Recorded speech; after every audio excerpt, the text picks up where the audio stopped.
Director of Indonesian hospital asked Indonesian government to provide full protection to the Indonesian hospital in Gaza.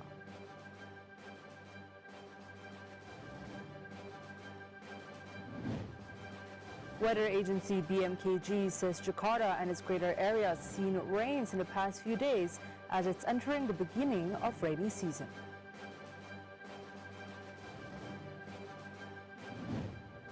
Trinity Youth Symphony Orchestra, or TRUST, successfully held a spectacular musical show, creating an unforgettable show for the audience.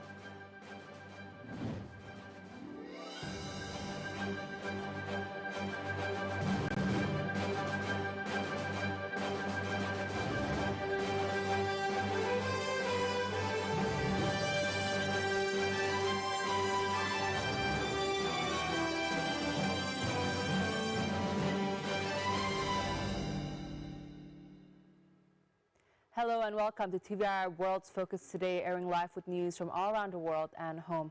I'm Audrey Toyo. Let's begin with our first report. Director of Indonesian Hospital Atef Al-Kahlut asked Indonesian government to provide full protection to the Indonesian hospital in the Gaza Strip.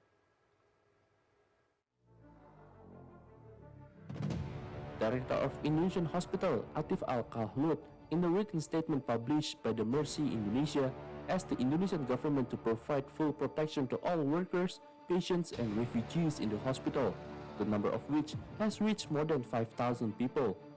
Atef said that the Indonesian hospital had been attacked and bombed since the first day, which resulted in 2 workers' death.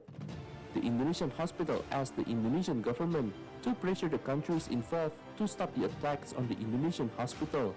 Atef added that the Indonesian hospital in Gaza believed that the Indonesian government could stop the attacks on the Palestine people and provide protection to Indonesian guest house. Minister of Foreign Affairs Retno Marsudi said evacuation of a family from southern Gaza is complicated. The ministry is still working out details to safely pull out the family from the conflict area. The Indonesian government had previously succeeded in getting one family out from Gaza. The family of 5 is currently in Egypt and wait for a flight back home. Authorities are now still working on the details to pull out another family, but increasing attacks in Gaza make evacuation attempts more challenging than ever. The Indonesian government pledges humanitarian aid to Palestine and encourages the international community to give pressure to Israel to end the bloodshed.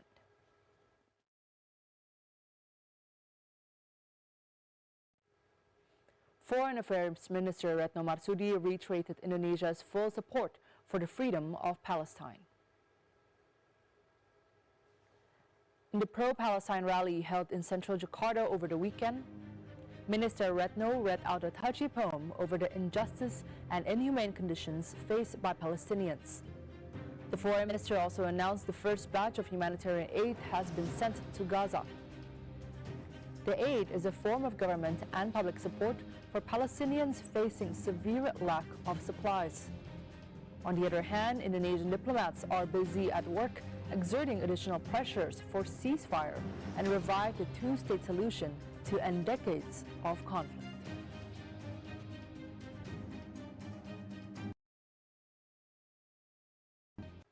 Coordinating Minister for Human Development and Cultural Affairs, Muhajir Effendi, said the public should not hesitate on the government's stance towards Palestinian freedom. The minister made the remarks during a public rally to support Palestine at the National Monument, or Monas, in central Jakarta on Sunday.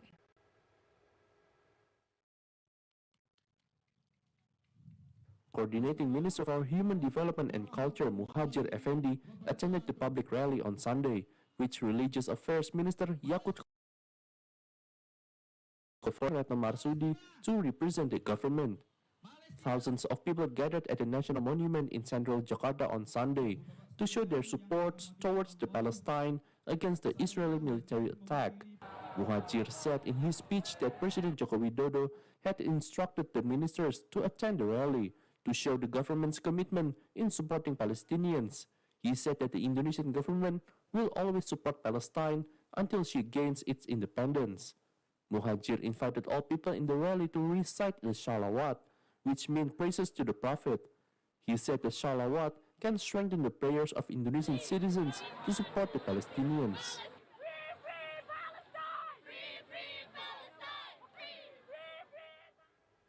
The Ministry of Health dispatched 7 tons of medical equipment as part of humanitarian aid for Palestinian people who have become the victims of the conflict in Gaza.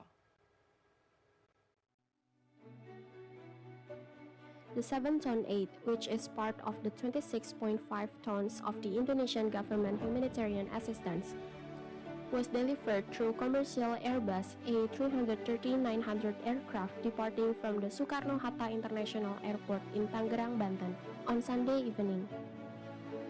Head of Health Crisis Center at the Ministry of Health, Sumarjaya, said today that the medical equipment sent for Palestinian people included emergency kit for minor surgery. In addition, there are also food supplies for pregnant women and children under 5 years old or toddlers.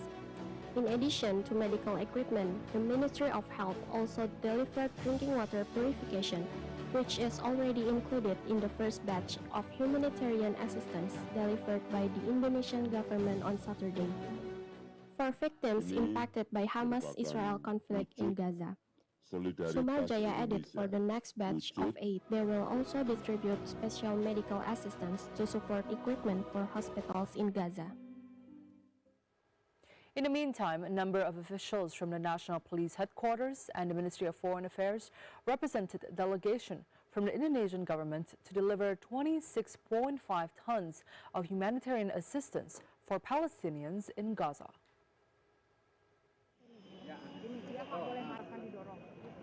The humanitarian aid, which will be delivered to Gaza via Egypt, was departed from Soekarno-Hatta International Airport in Tangerang, Banten on Sunday night.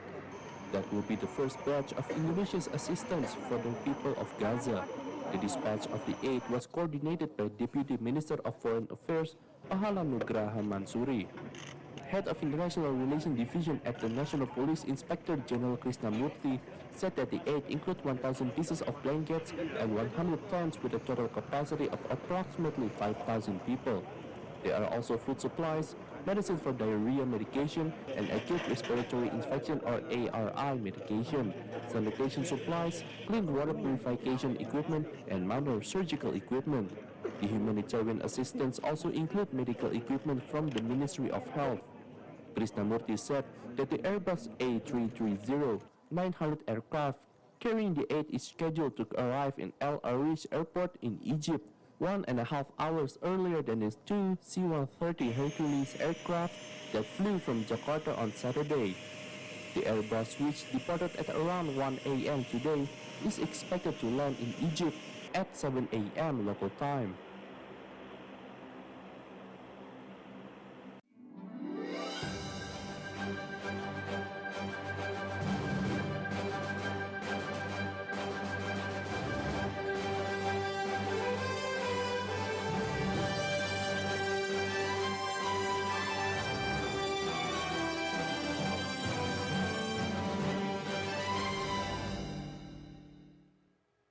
The third aircraft carrying humanitarian supplies to Gaza had just made an emergency landing in Cairo, Egypt. Tvri World's Rahmat Idris tagged along the envoy and has the details.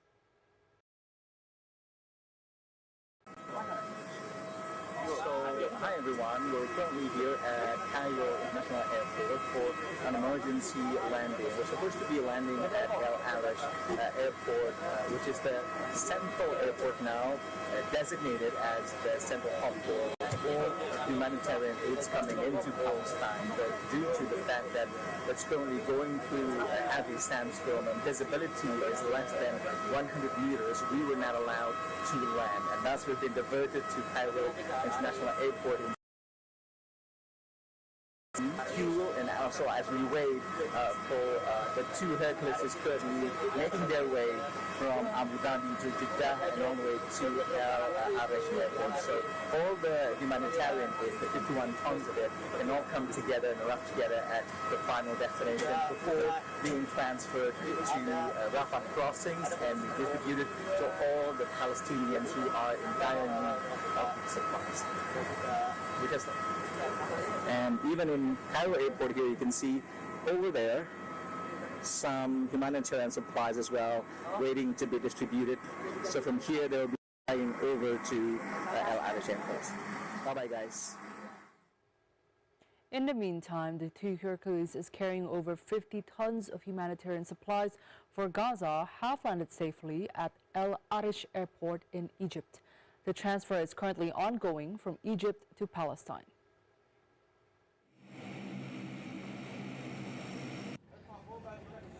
The two Herculeses landed safely around 2 p.m. local time after a slight delay due to landing clearance in Abu Dhabi International Airport.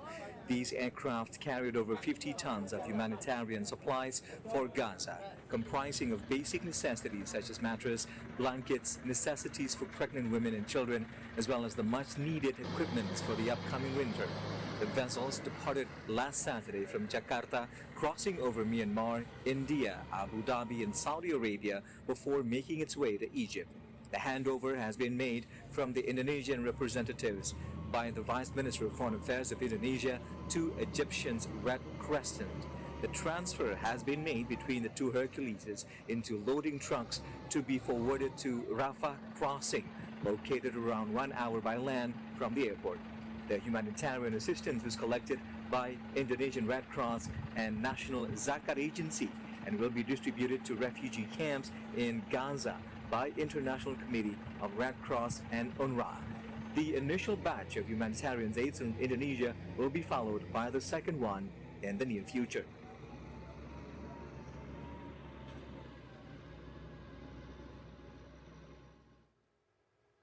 On Sunday evening, explosions and streams of flares could be seen in Gaza.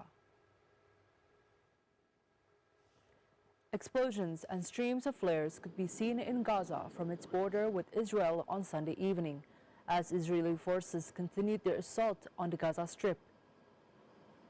Israel on Sunday rejected growing calls for a ceasefire in Gaza, with military specialists saying that forces are set to intensify their operations against Hamas, with no time frame set for their activities.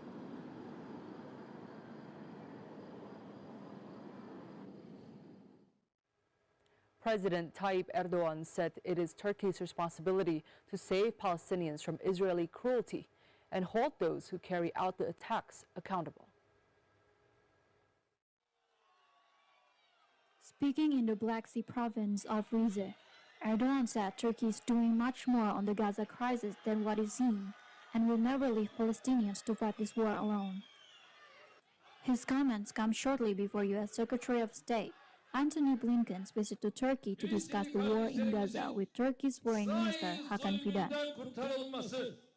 Turkey had previously said it was in talks with Hamas on the release of hostages it captured on its October 7 assault on Israel, but it has not disclosed any progress on this publicly.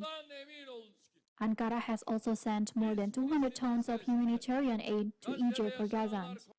Ankara does not consider Hamas a terrorist organization, unlike the United States, European Union, and some Gulf states.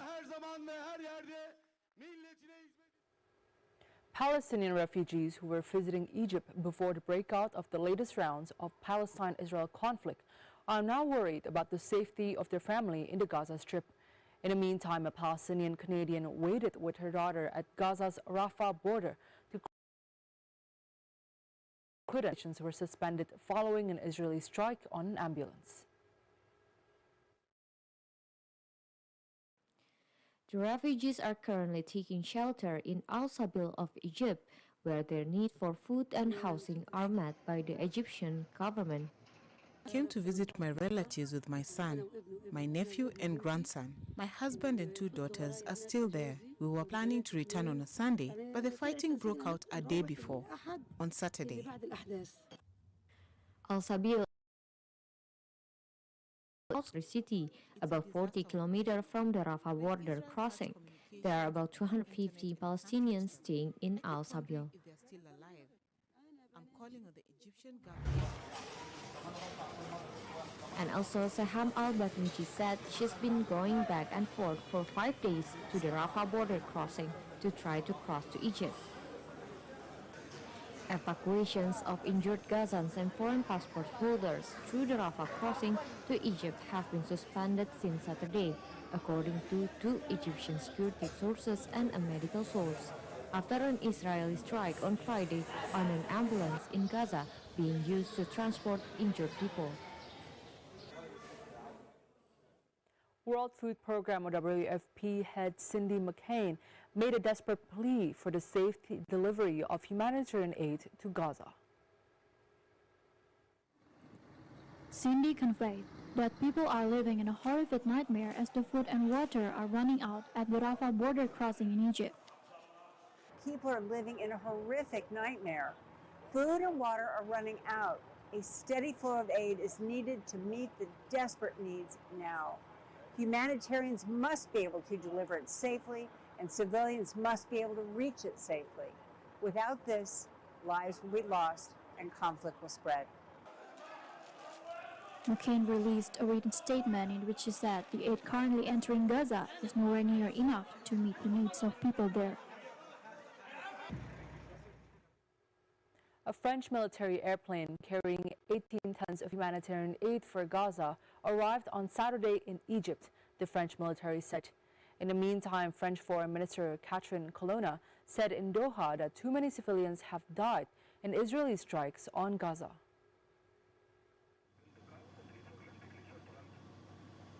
Supplies including medicine, food, and generators meant to alleviate the plight of Palestinian civilians in the besieged Gaza Strip.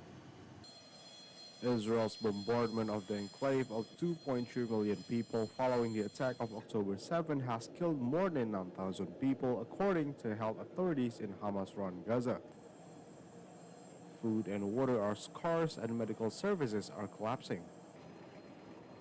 A military plane and crew were chosen to bring the vital supplies to Al Arish, an Egyptian port close to the Palestinian enclave, due to the airfield's proximity with the combat area.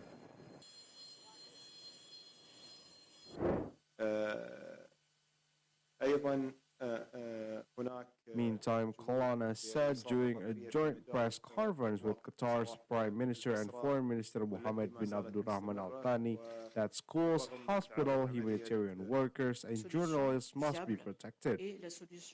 Abdulrahman Al Thani said there has been false reports on negotiation to release Israeli hostages held in Gaza without elaborating.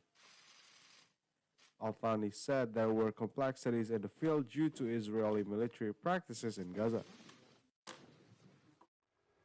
Israeli military struck a refugee camp overnight, resulting in the death of at least 40 people. And its forces also conducted raids on Palestinian towns, including Jenin refugee camp.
On Sunday, Iraqis took the streets in Baghdad to protest against the visit of U.S. Secretary of State Anthony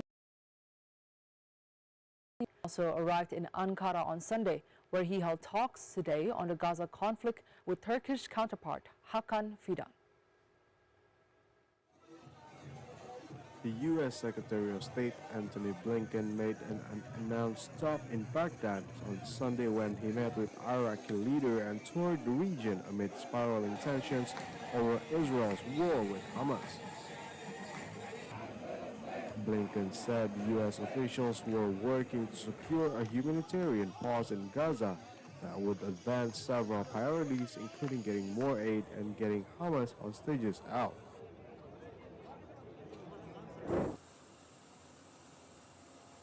And also hours before Blinken's arrival, police used tear gas and water cannon as hundreds of people at a pro-Palestinian rally tried to storm an airbase that houses U.S. troops. Washington wants to prevent a wider regional conflict and has stepped up diplomacy with regional countries whose population have been angered by Israel's assault on Gaza.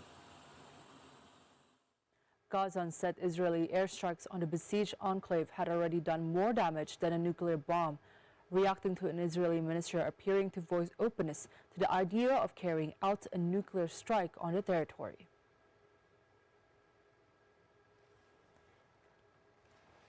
Netanyahu's office stated that the minister concerned, Heritage Minister Amihai Eliyahu, from a far-right party in the coalition government, have been suspended from cabinet meetings until further notice. A Gazan, Muhammad Dahlan, said that entire neighborhoods are destroyed. They left us nothing, as he stood before a destroyed house surrounded by piles of rubble in Khan Yunis. Gaza health officials said that more than 9,770 Palestinians have been killed in the war, which began when Hamas launched a surprise attack on southern Israel on October the 7th, killing 1,400 people and taking more than 240 hostages.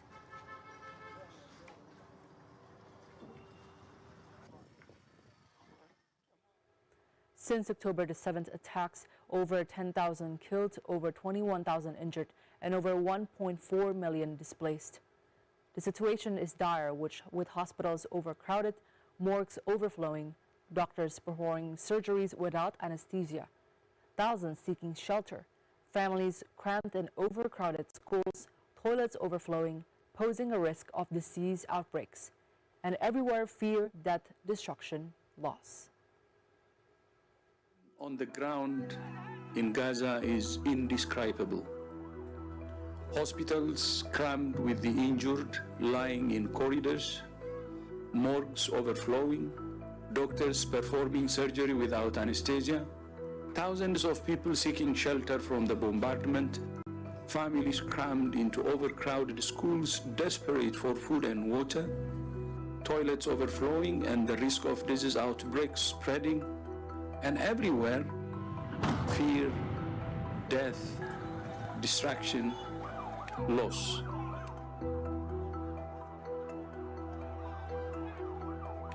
It's too late to help the dead now, but we can help the living. We can help those who live every moment in fear. We can help injured civilians. We can help the almost 200 women who are expected to deliver babies every day. We can help children and older people.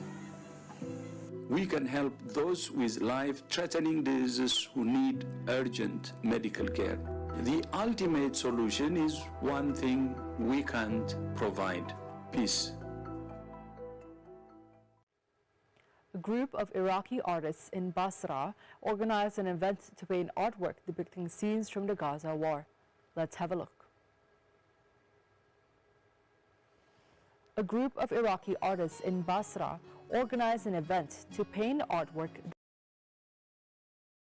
that war Palestinians in Gaza that has been widely shared on social media. The artists say they organized the event in solidarity with the Palestinians in the besieged Strip. On Sunday, Gaza health officials said that more than 9,770 Palestinians have been killed in the war, which began when Hamas fighters launched a surprise attack on southern Israel on October the 7th.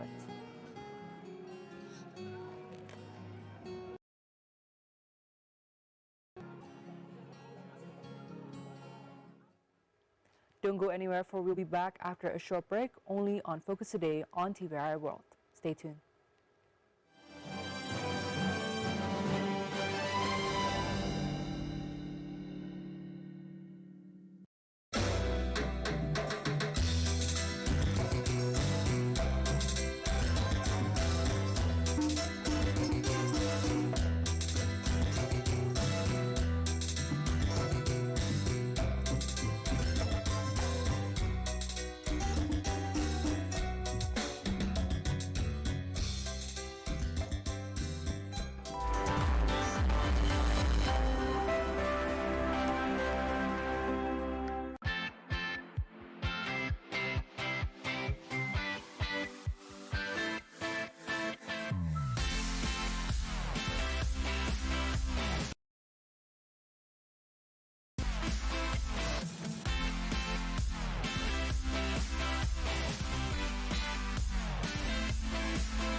Open the envelope in front of you and guess where it is. It's probably an Aztec site in South America. Not even close. This is Taman Sari in Yogyakarta, Indonesia. It's only 2.5 centuries old. Find different bathhouses for princesses and kings with a circular communal prayer room just beneath it. Whatever happened to doing everyday things in style? Any questions? 진짜요? Banyuwangi, not only rich in art and cultural traditions, Banyuwangi also has a martial arts tradition. It's called Pencak Sumping, which is preserved from generation to generation. Why Sumping? It is said that in the past events like this, the only familiar snack was Sumping. So this Sumping is used as a treat for the guests who attend.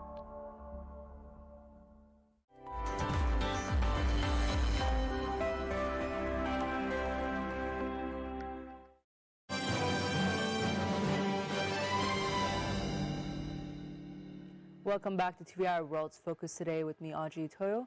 Now let's move on to our next report. Survivors of Nepal's deadly earthquake were forced to spend an uneasy night out in the open before coming to grips on Sunday with their homes, which had been turned into piles of rubble.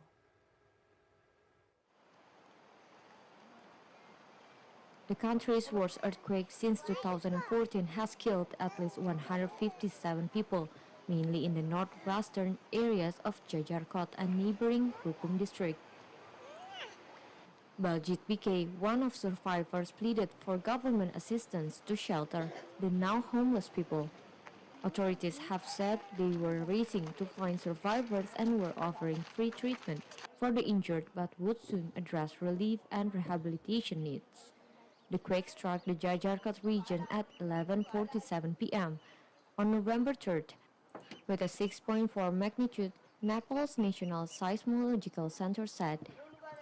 The German Research Center for Geosciences measured it at 5.7 and the U.S. Geological Survey at 5.6.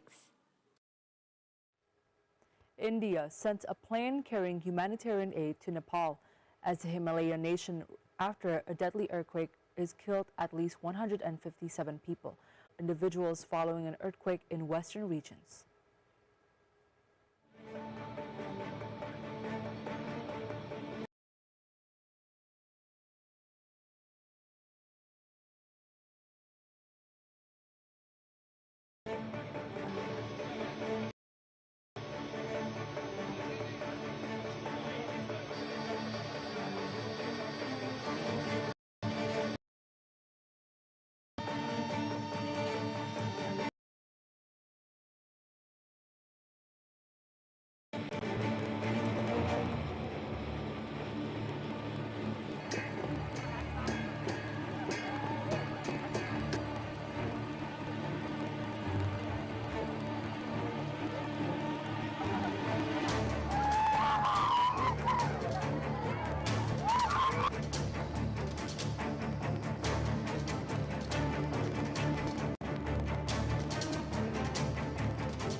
One of India's most iconic landmarks, the Taj Mahal, was veiled in a thick blanket of smog on Sunday as toxic seasonal pollution covered parts of northern India.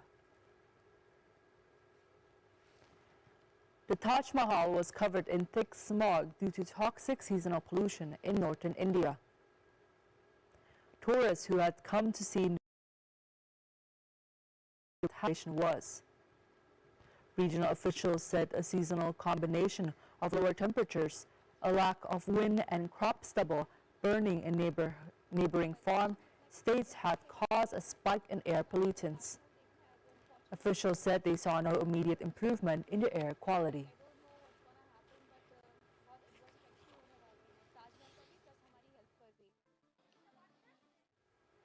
Weather agency BMKG said Jakarta and its greater areas, known as Jabodetabek, have seen rains in the past few days because they are entering the beginning of the rainy season. Deputy of Meteorology at BMKG, Guswanto, on Sunday said some parts of Jabodetabek have been at the start of the rainy season in the first 10-day period of November. Guswanto estimated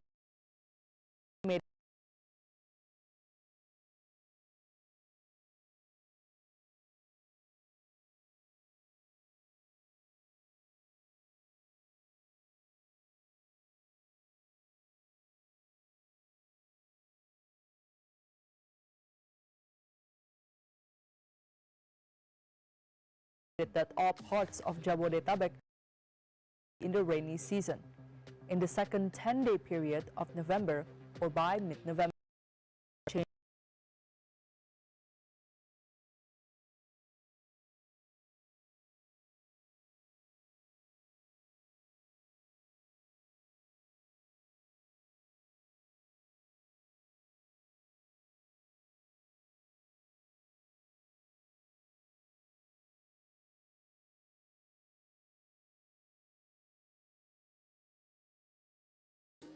Presidential and vice presidential candidates were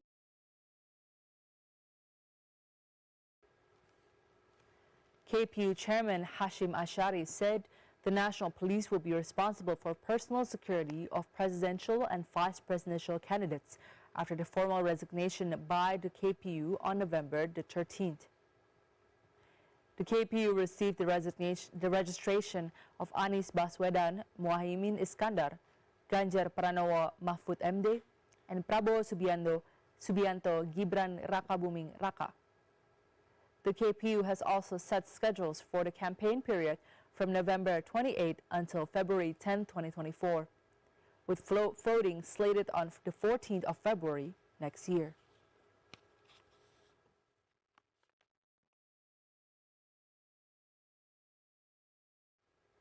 General Elections Commission, or KPU, is planning to start printing ballot papers for the 2024 general elections on November the 15th, 2 days after the termination of pairs of presidential and vice presidential candidates. KPU Chairman Hashim Ashari said on Saturday that printing the ballots is a crucial step to ensure the which will be used by voters on Election Day, February the 14th, 2024. He then said that the KPU would invite representatives of the Commission at provincial, district, and municipal levels to Jakarta to discuss the design for ballot papers. Hashim also said that after the campaign period concludes on February the 10th, 2024, the KPU will start processing the logistics preparation for the election day.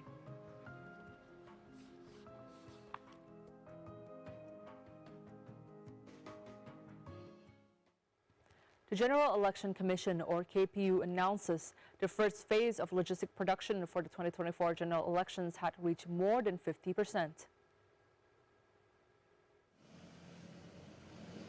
Chairman of KPU, Hashim Ashari, said in Jakarta over the weekend, the 2024 elections logistic productions come into 2 phases, with the first phase covering the productions of ballot boxes, ink, and seals. Hashim said that more than 50% of election logistic has been on the way to the regions. Most of the logistic arrived at the KPU offices in the provincial, regency, and city levels. He added that the second phase of election logistic productions will start after the confirmation of presidential and vice presidential candidates as election participants on November 13. The KPU has earlier convened 900 candidates to run in legislative elections. The candidates are from 18 political parties in 84 electoral districts.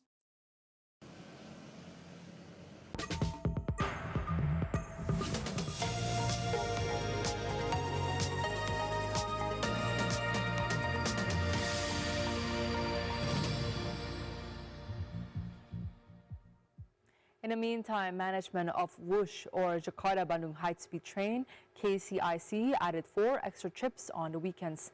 The company decided to provide these extra trips due to the high traveler demand every weekend.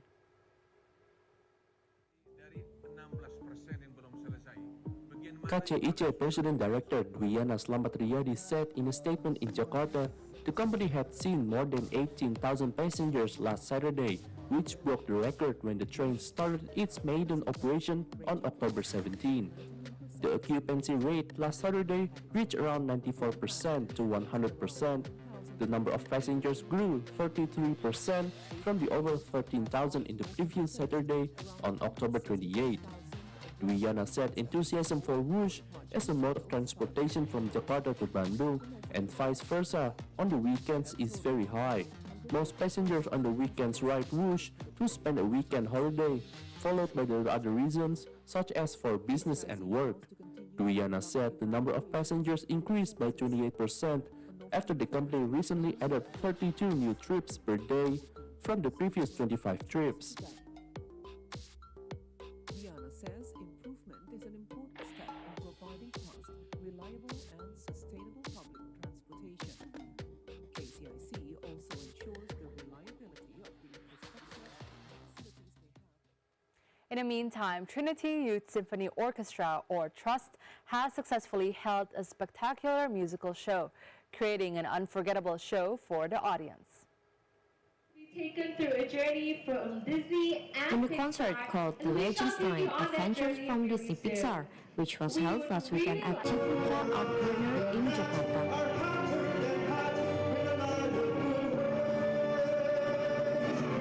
Trinity Youth Symphony Orchestra, or TRUST, succeeding in creating a memorable performance for the audiences. A long-standing ovation from the audience was an evidence of appreciation to the musicians. Pop singer Afghan became a surprise for the audience.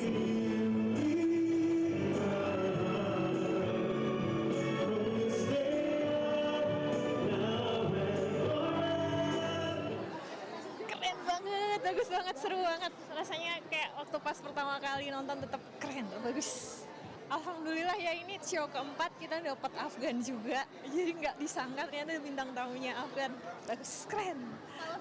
It was very fun, the ambience, the music, the everything so cool. Oh my god, seneng banget, aku sampai merinding, bener-bener sampai kayak nangis kecil tadi. Oh my god, seru banget, the best. They didn't announce Afghan was gonna perform, so it was mind-blowing. Music director Natania Karina was very grateful to the enthusiasm. Just so happy that it went well. I hope the audience enjoyed their time because we're enjoying our time as well as a musician. I think it's always a blessing that they always have like a great enthusiasm for the concert, because for us the musician, like getting power from the audience is like another extra superpower. So yeah, we're very lucky with that. And expected that they enjoy performances. Natania said it was Trust's commitment to continue to present new innovations and best performance in every show.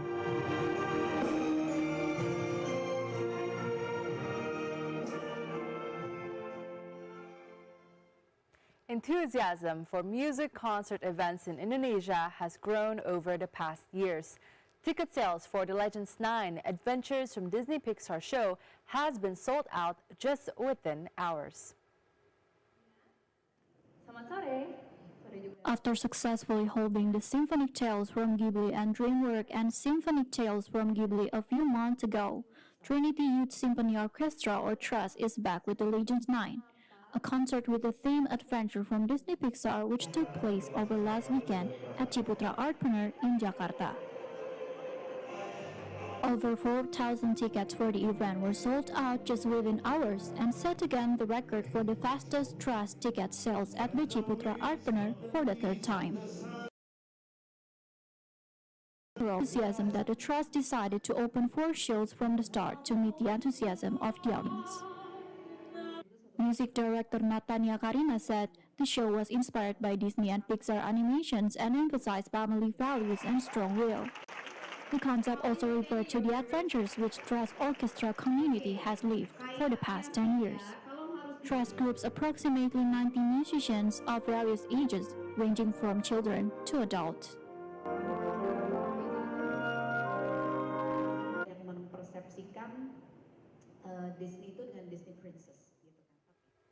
In the meantime, the public will soon get an up-close look at a unique asteroid sample brought to Earth by NASA, within after a display was unveiled at the National Museum of Natural History in Washington on November the 3rd.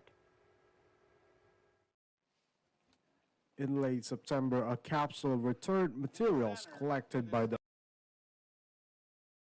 Space Earth asteroid Bennu and was found to have carbon-rich soil, including water-bearing clay minerals.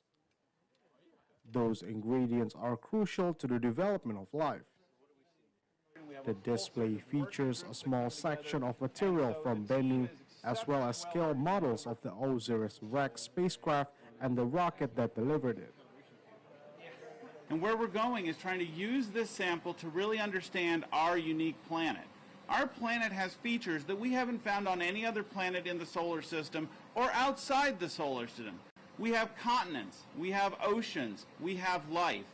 And the meteorite, the asteroid sample that we see today is the starting point. It's the building block of all that. As Administrator Nelson said, it brought water to our planet, it brought carbon to our planet, it brought organic molecules. And our goal is to decipher how those things came to form the planet we live on today. The curator of meteorites at the museum, Tim McCoy, said that the asteroid samples would be available to researchers for generations to come, providing insights into the development of life on Earth. French Impressionist master Claude Monet's private painting, expected to fetch up to 3 million euros when it goes on sale in Paris later this month. The landscape, the Willows Giverny, dating from 1886, is reappearing on the French art market where Monet's paintings have become increasingly rare. It is one of around 3 dozen lots of the upcoming Eder auction house's sale of Impressionist and modern art at Hotel Druid, slated from November 24. This is a painting by Claude Monet, one of the famous French Impressionists.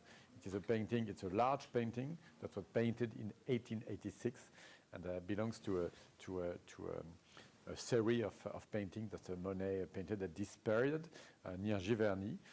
This is a painting that will be auctioned on the 24th of November by Adair in Drouot, in the Hôtel des Ventes Drouot, and the estimate is 2 million to 3 million.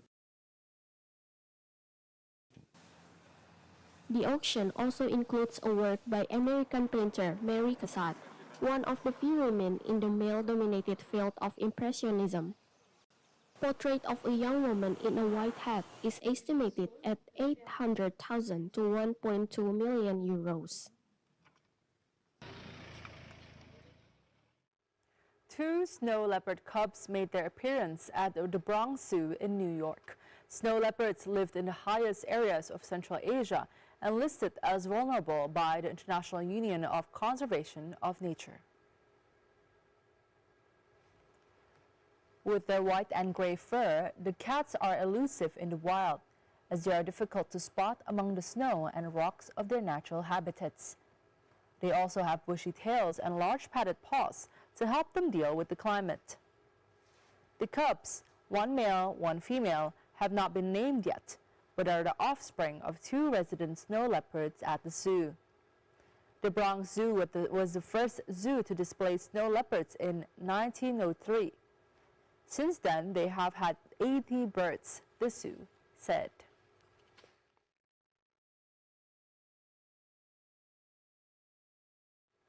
Dogs drive to school in style on their very own bus in the city of Florianopolis in southern Brazil.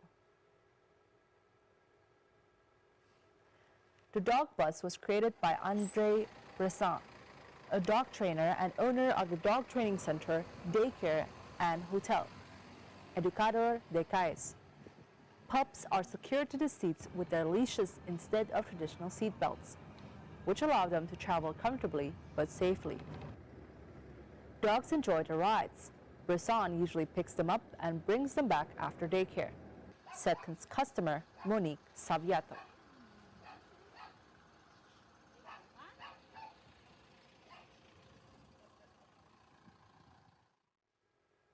Don't go anywhere, for we'll be back after a short break on Focus Today, only on Tvri World. Stay tuned.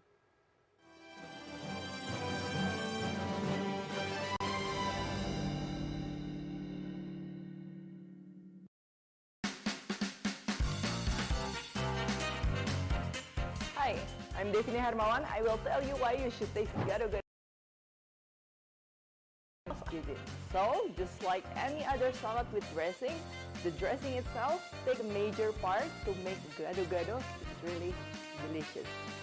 Here it is, rendang. You just put, this is the white pepper, shallots in, as well as the beef. This is our rendang. Now we can assemble them into a beautiful bowl of soto ayam Lamongan. A simple but special perkedel kentang. The flavor is really intense. Indonesian flavor with Chef Devina every Saturday, 5:30 p.m. Western Indonesia time. That's all for today's edition. Indonesia has different culinary flavors, and I will be back with another authentic menu. See you and goodbye. In this episode, we will get acquainted with one of the barong in East Java, namely Barong Kemiren, which is located in the city of Banyuwangi.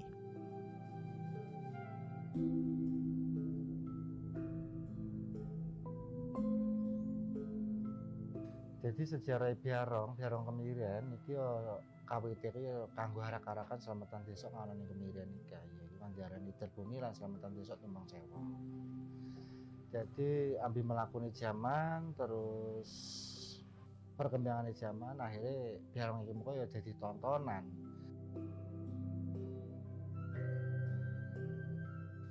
Dan saya sehari-hari beraktivitas, saya membuat kerajinan patung barong, ya ciri khas Banyuwangi. Dan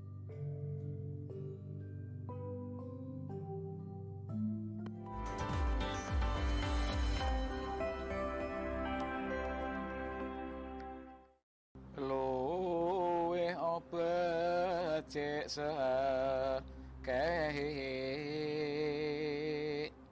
cerita liananiro.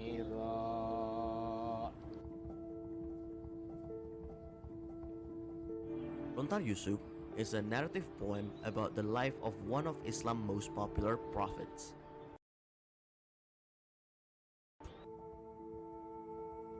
Lontar itu naskah, dan kebetulan ini banyak orang bilang itu naskah kuno. Sebetulnya awalnya lontar itu ditulis di daun lontar medianya itu. Sekarang teknologi itu semakin canggih hingga disalin ke media kertas.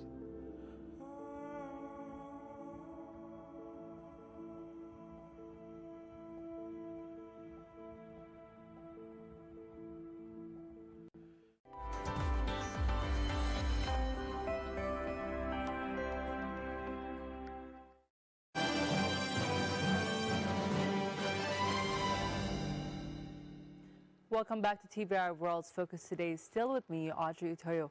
Now let's move on to our next report. Indonesian mixed doubles pair Rehan Naufal Kusharjanto, Lisa Ayu Kusumawati came out as runner-up of the 2023 BWF Super 300 High-Low Open Tournament in Germany. Details are next in our sports highlights.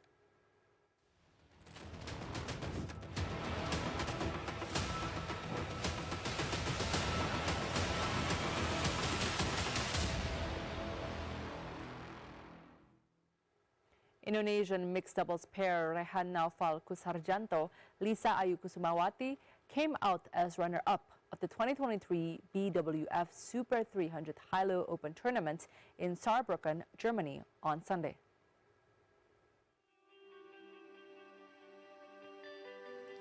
Indonesian mixed double pair Rehan Naufal Kusarjanto, Lisa Ayu Kusumawati had to concede defeat to Hong Kong pair Tang Chunman, Tsai Ying-sue in a fierce rubber game in the final match with a score of 21-15, 15-21 and 14-21. Lisa and Rehan, who were seeded 7th in the tournament, said their strategy in the first game was proven effective in gaining point by point. Both opted to continuously launch attack in the opening game. However, in the second game, Tang Tse was able to control themselves well. World number 1 Novak Djokovic cruised to a record-extending 7th Paris Masters title when the top-seeded Serbian outclassed Bulgarian Grigor Dimitrov 6-4, 6-3 in the final. In a clash featuring the two oldest players in the world's top 20, the 36-year-old Djokovic drew first blood, breaking the 17th-ranked Dimitrov for a 4-3 lead in the opening set, and he closed it out comfortably in 51 minutes.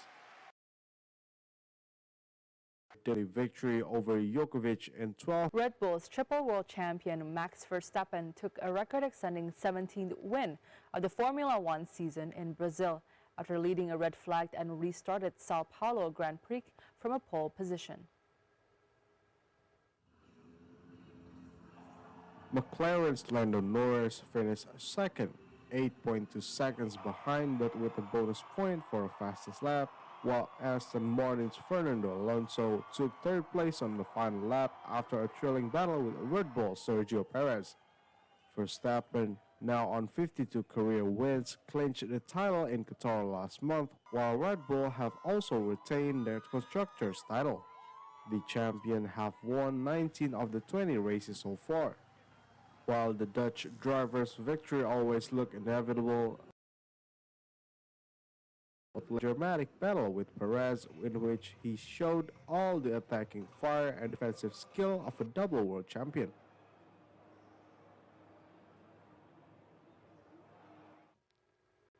The curtain lifted on the New York City Marathon this week as crashing world records have brought supersized attention in a blockbuster year for a grueling distance event. Ethiopian Tigsta Assefa broke the women's marathon record in Berlin, while Kenyan Calvin Kiptum beat Eliud Kipchoge's world record mark in Chicago. While another record is unlikely, New York's rolling hills stand in contrast to the flatter courses of Berlin and the windy city. The following records have brought an extra buzz. I just feel good to run with them because I don't have. I come on my own base and on my own ship, so I'm feeling good to be with them, so that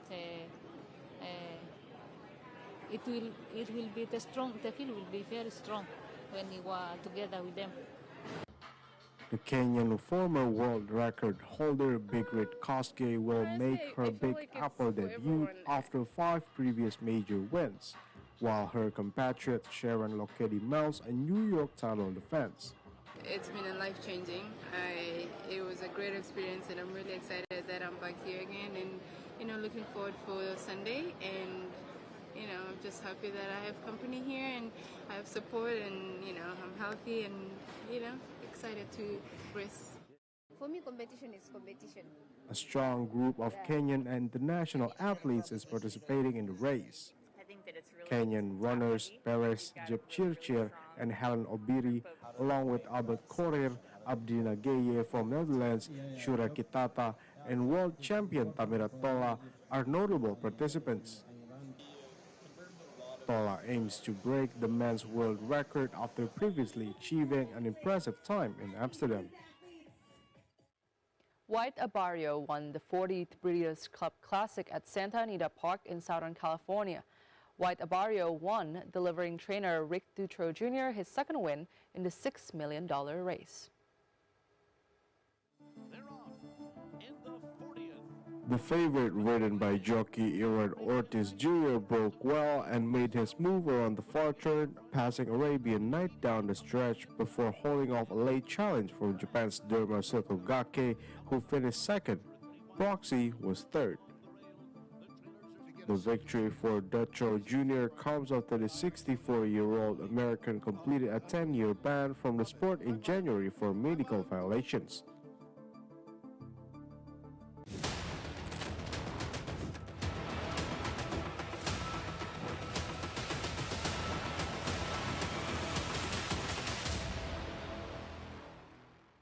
And up next, we have today's weather forecast from cities around the world.